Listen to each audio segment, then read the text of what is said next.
So right now is the opportunity to lead, and right now is the opportunity to shift the way that you lead your people. And what's meant by that is twofold. One is now is the opportunity to lead right now, as you're having a conversation with someone, as you're interacting with your employees, as you're interacting with your kids. Now is the opportunity to lead, to make a difference, to make an impact, right? So that's part of what the right now is as well. Right now also is leadership is shifting, or at least it should for people. And what I mean by that is a lot of leaders are recognizing that the people are their most important asset. And so right now, leaders recognize that and they lean into their people more and more, and they trust their people more and more. And when they do that, their business is more successful, not just financially, but on a cultural level, on a turnover level, on a just a satisfaction level for everybody that's involved in the organization.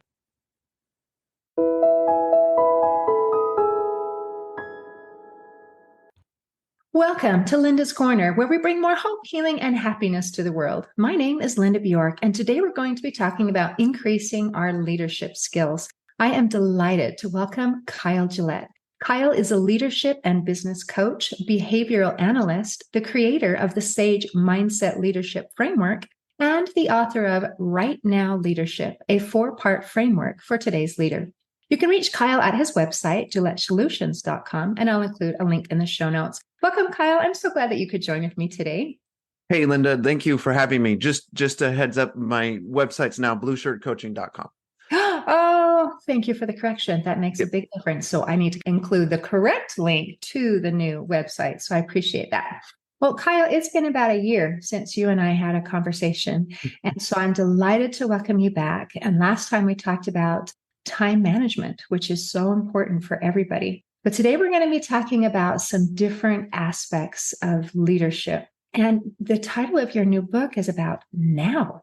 So I'm kind of curious, the using of that word, leadership, is it evolving? Is it changing? Is being a leader now, does that mean something different than maybe it did 5 years ago or a decade ago?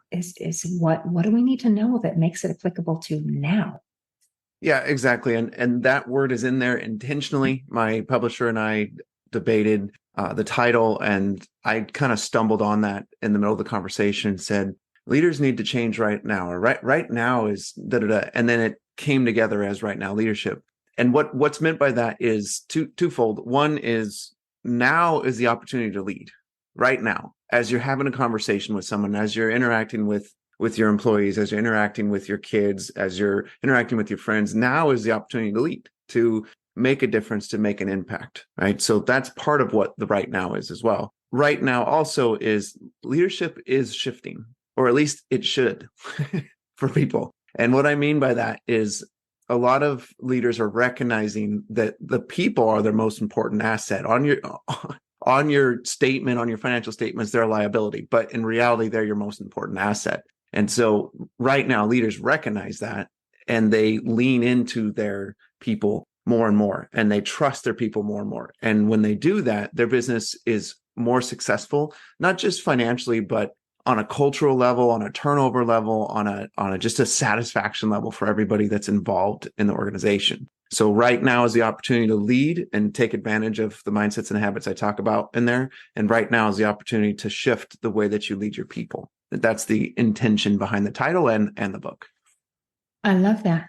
And I am delighted that this is something that is gaining momentum. And I've been privileged to speak to other people who are also helping with this idea that it is our people that make a difference. And you know, as an employee, that makes all the difference in the world when I know that someone cares about me, that I'm not just a number. And when you said that I'm a liability, oh, that hurts. That hurts. Yep. So to shift that from, no, I'm not a liability, I am an asset. I'm the reason why this company is successful, or one of the reasons why this company is successful. I just see that as a win-win type scenario.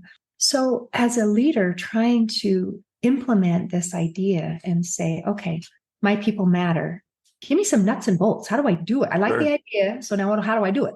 Yeah, for sure. So the concept is four four-part framework really is the concept of the way that I coach my clients and what I walk through in the book as well. But I'm going to talk to you about the fourth part. I'm going to give you a little bit of a preview of the first three and then talk to you about the fourth part, because that'll answer the question. So Blue Shirt Coaching is the name of my business, and Blue is an acronym that stands for four things. The B is be a self-aware leader. And so in leadership, self-awareness is the foundation. So if you picture a leadership house, picture whatever house you want to picture, just a normal white picket fence type house. The foundation of that, you have to have a foundation for that house. Otherwise, it's just going to start leaning into and sinking into the soil, right? So you have that foundation, and that creates something that you can build on. Well, that's what self-awareness is in leadership. We need to have that foundation.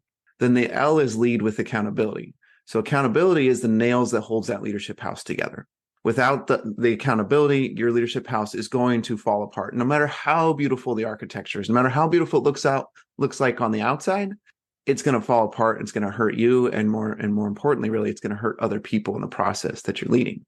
So then the U is use a growth mindset. And in the metaphor, the growth mindset is the walls and the roof. And so this is where, if you've ever lived in a home for an extended period of time, at some point you replace the carpet, you repaint the walls, you move furniture around. And then also some people add additions to their homes, right?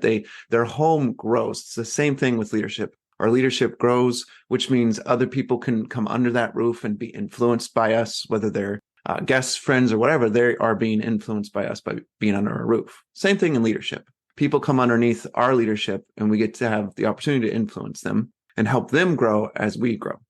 And then finally, you have empowerment. So empower others is the E in Blue. And that's the idea of the windows and doors of the house. So this is where people see into your leadership and they go, wow, that person, those people are really making a difference in the community, in the world, in the customers that they're serving.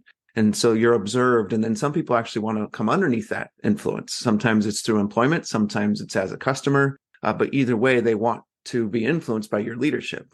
And then the door is there. So obviously they can walk in, but it's also there. So those that you're empowering, truly, truly empowering, they're walking out the door because you've empowered them so much that they want to go and do their own thing. And to me, not everybody's going to do that, of course, that you're leading. But to me, that's the greatest mark of an excellent, phenomenal leader, because they've empowered the people around them so much that they go and lead their own teams and influence people in their own ways. And it's not necessarily under your roof anymore. And so that's the framework.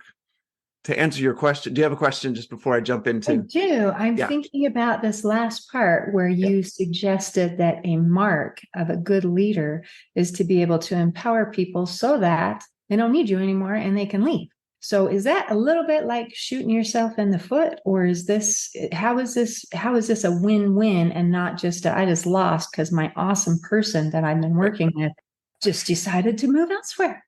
Yeah, so there's going to be obviously a loyalty from that person to you. So very likely as they step into their own things, it's likely to not be exactly what you're doing. They're probably not going to be competing with you. And so they'll be able to refer to you and network with you and build up your network. And meanwhile, because you've done such a good job leading these other people want to be underneath you that haven't had that type of leadership. And so that person that steps away, and there's not a lot of people that are going to do it, but those that do, they're going to be attracting other people back to you because they saw what it was like to be underneath your leadership.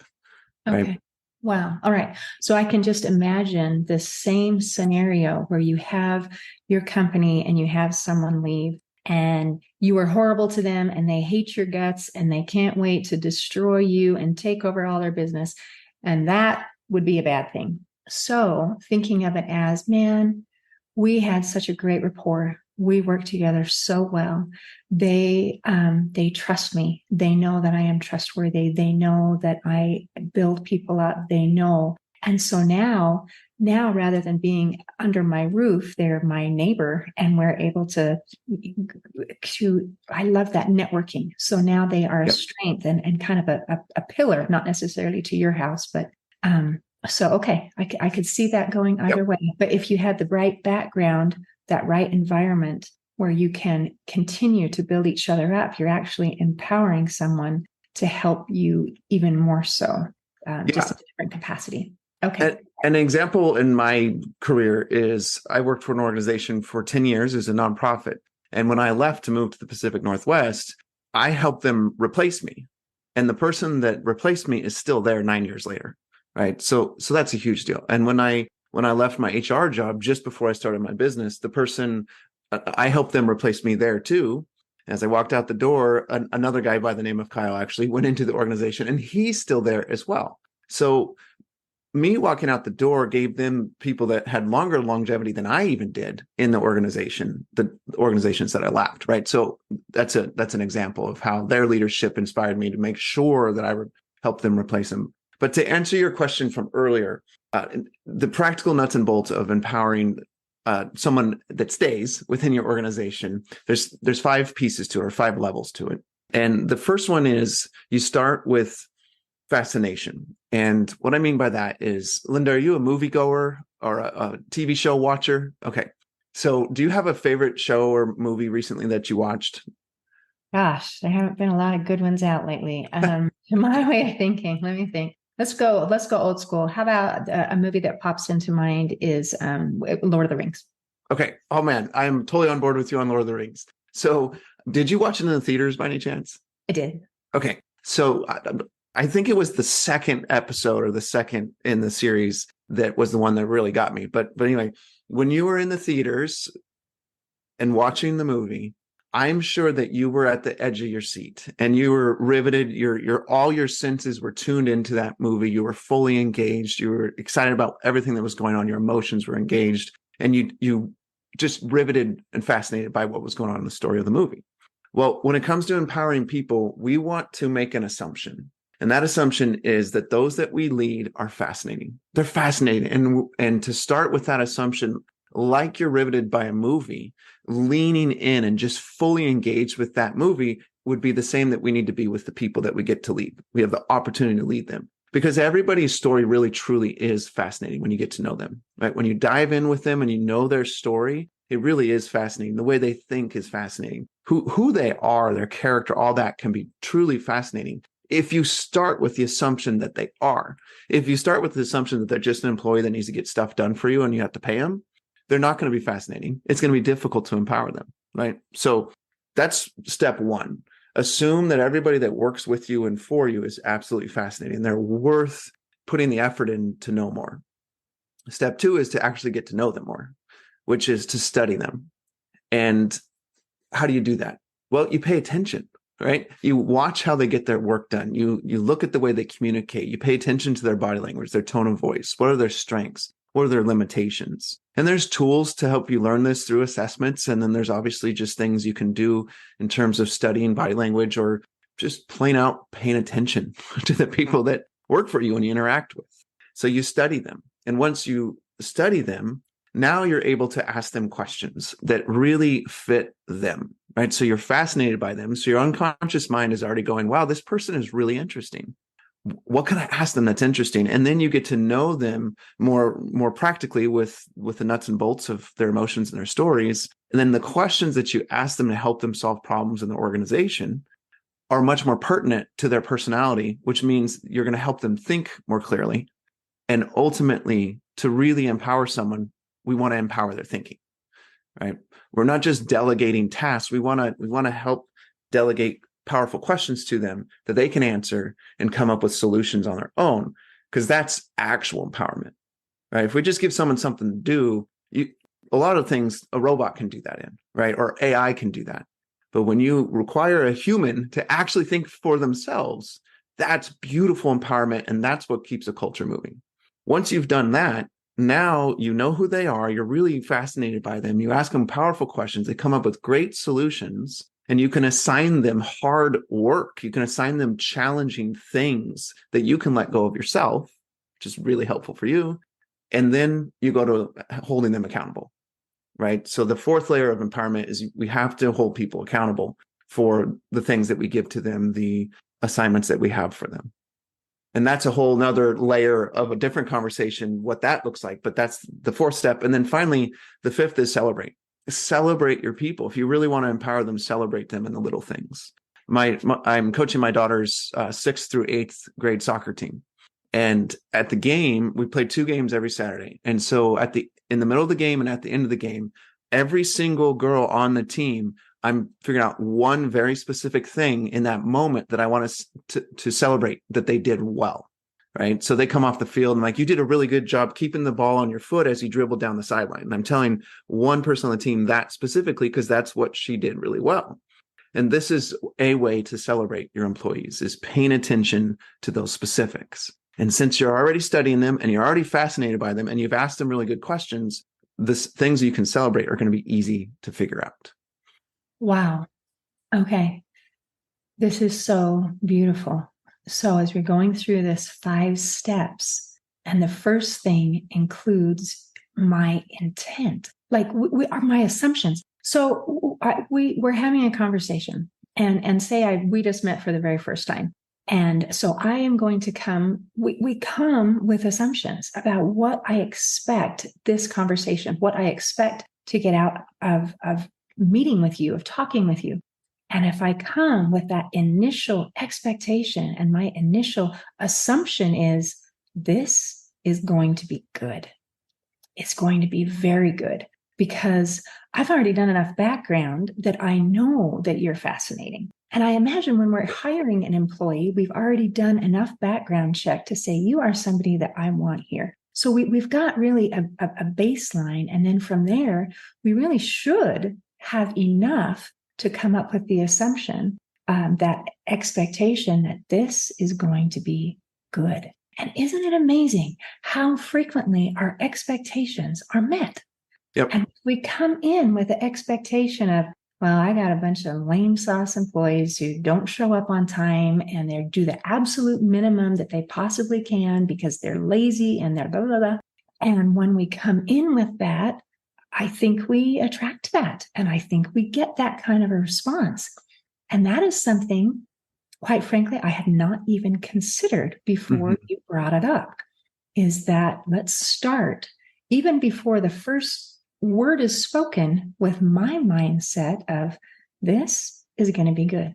And it's going to be good because I value you and I know that you're going to bring good things out. And then on the receiving end, when I feel like, oh my gosh, Kyle, he believes in me. He knows that I can do great things, and he knows, and he's counting on me to do these things. So I don't want to let him down. I really appreciate the way that this interaction is going. And so I want to step up to the plate and I want to perform. And so you have created, if this is done successfully, kind of an undercurrent that's beneath anything that we're actually seeing that is going to create success on multiple levels, on our interaction, the way that we work together, on the kind of quality that we're going to produce together as a team. That is amazing.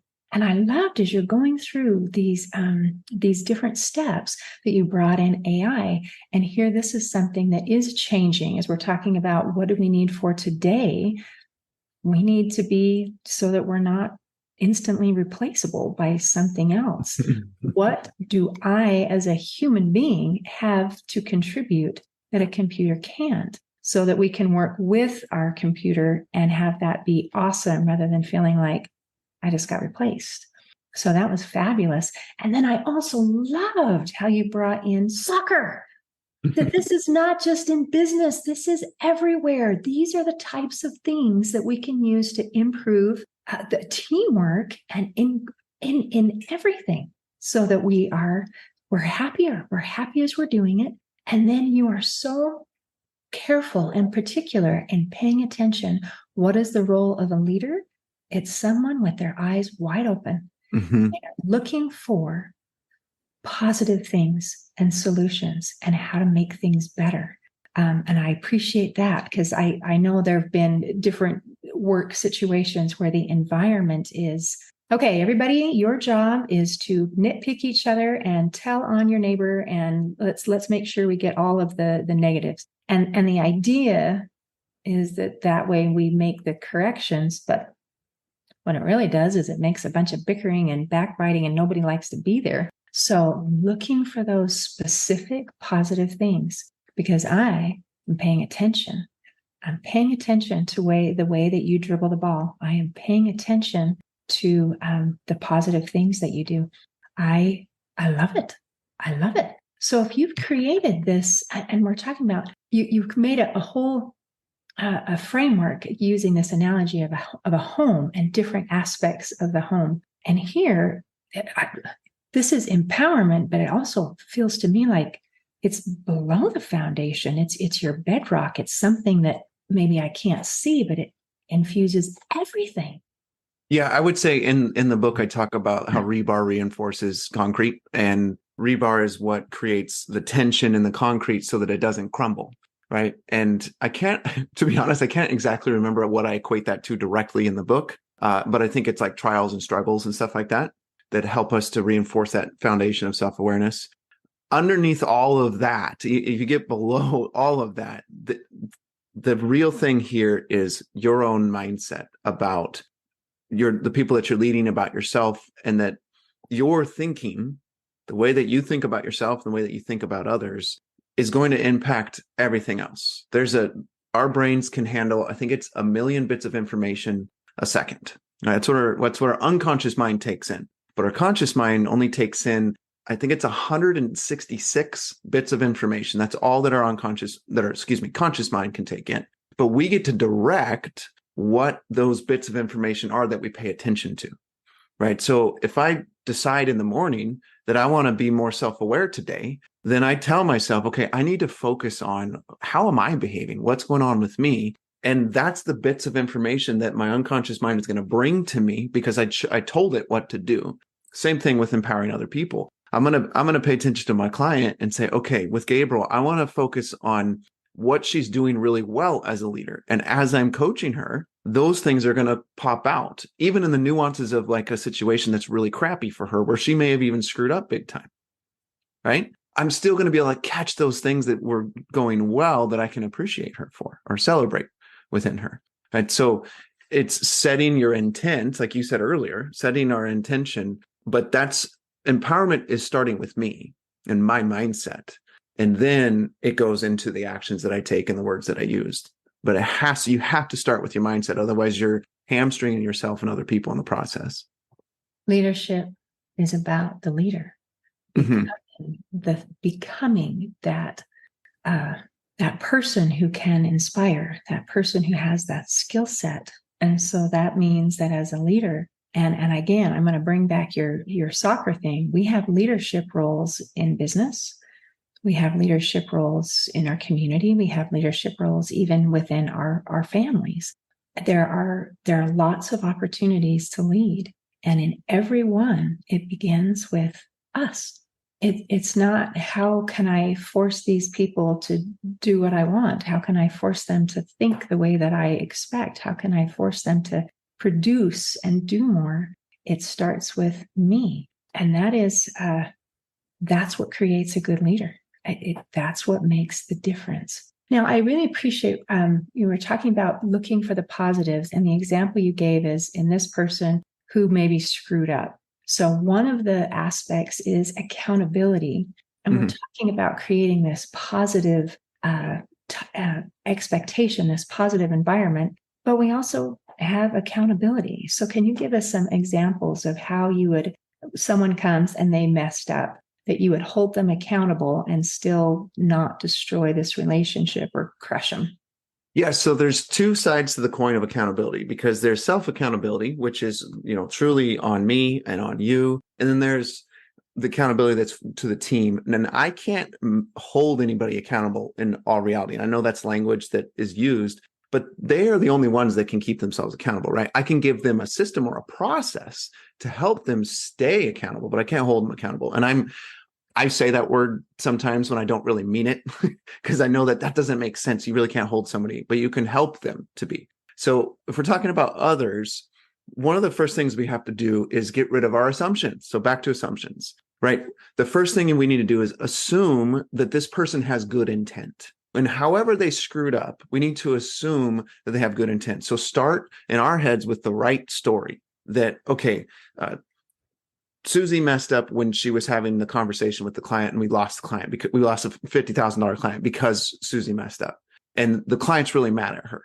Okay. So that's the scenario. And it's like, I need to get in my head and go, okay, I know Susie is a good employee. I know that she has intent to win this project for us. There's no way that she would lose it on purpose. So something went wrong here. And then I go in with the assumption that she had good intent, and that changes my bias about the situation. Second, and kind of concurrently, I find out the facts. Like I get the facts, not the opinions or the perspectives, but the facts. What exactly happened in that situation? What was said, what was offered, what was denied, what was requested, whatever. This very specifics of the situation that are undeniable. You get the facts. Since now you have your head in the right spot about the story and you have the facts in your hands, you can then go to the person that needs some accountability and say, hey, Susan, I found out that ABC happened when you were interacting with this client. And as a result, we lost this client. Can you tell me about how this happened? Right. And so the person can't deny the facts. You're not accusing them of really anything because all you're sharing is the facts about what happened. And then she can share back with you what happened. And then you follow up with the powerful questions because you've studied this person and you know them well. Then you ask them the powerful question of, they share with you what happened. You say, okay, so what can we do differently next time? Or what would you do different if this were to happen again? Or how can we get this client back? Or whatever question makes sense in the context, right? But the keys are get the story right and get the facts. And then you can come to the table with the questions that actually make sense, that aren't necessarily accusatory, but they're empowering instead.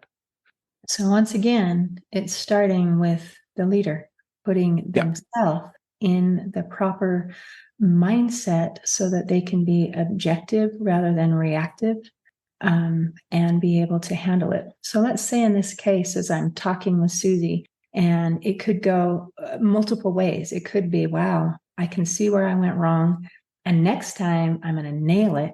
Or it could be, you know what, Susie, I've looked at your skill set and it maybe you would be a better fit over here.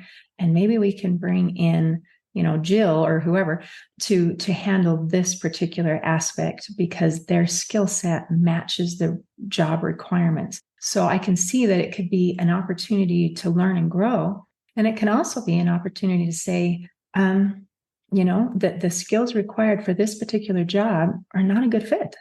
So that can happen. Yeah. So Linda, that's brilliant because that's the next steps of the process. So as you're having the conversation with the person, we've established our story. We know the facts. We've asked them a question and draw out what they saw that happened. We kind of employ them to come up with the answers. But then in the process, we're testing for skills. Did they actually have the skills to do this? And if they don't, that's my fault. So I got to resolve that. Is it a motivation problem? Well, if it is, then that's a dual assignment. Like, how can I help them be motivated and how can they be motivated themselves? Right. And then is it bad communication? Right. So where does it land, or is it a combination? Whatever. As you figure out the answers to those questions, then what that does, which is beautiful, is you can then pay that forward into the next situation that's similar to it, right? To prevent. So if it's a skills problem, then we make sure we fix our skills training, right? If it's a motivation problem, then we make sure to figure out how do we motivate our team so this doesn't happen again. If it's a communication problem, well, that's obvious, right? And then the last step is really follow up, right? Here's the assignment. Here's what's expected of this person. And because we've had the accountability conversation and we're going to meet again in a week, and I have this expectation that you're going to deliver, you're going to have had the conversation with that client. You're going to apologize to them. You're going to rectify it in some way, shape, or form, or whatever makes sense for the situation. But the key is that the leader follows up with that person and the person takes action on it.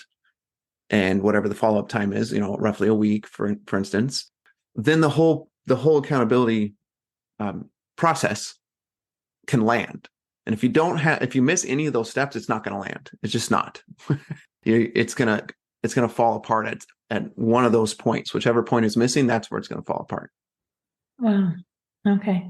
So gaining this skill set, it feels like you mentioned, we talked about earlier that leadership is evolving. The expectations are evolving. And in order to create an environment where we value our people, we need these skill sets to be able to work with people who come with their strengths and their weaknesses, and we are not always logical. We are not always rational. We are not always in that good spot. So to be able to hold and maintain that good spot it sounds like going to be the real focus of what we need to become until it becomes second nature and becomes easy. Yep. But I imagine that learning curve is going to take some effort. Yeah.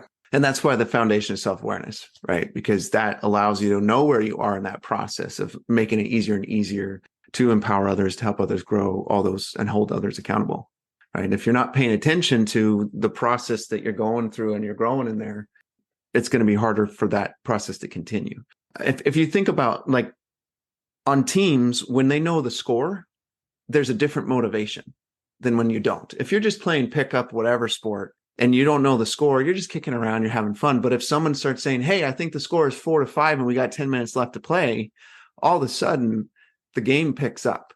And so when you're aware of yourself and how you're performing personally, and there's all kinds of things I could talk about to be aware of yourself and how you're performing, all of a sudden your game changes and your intentionality and your effort shifts significantly. But we have to have a scoreboard. We have to have a box score, if you will, to know where we stand. And then that up levels our game. And most people don't have that box score for themselves, right? And most organizations don't have that scorecard or box score for each of their employees. And that piece of the pie will help everyone progress faster than ever possible, right? Without that, you're not going to progress in the same pace. That's excellent. And you said you had several things that you can help me to evaluate. So can I have one example?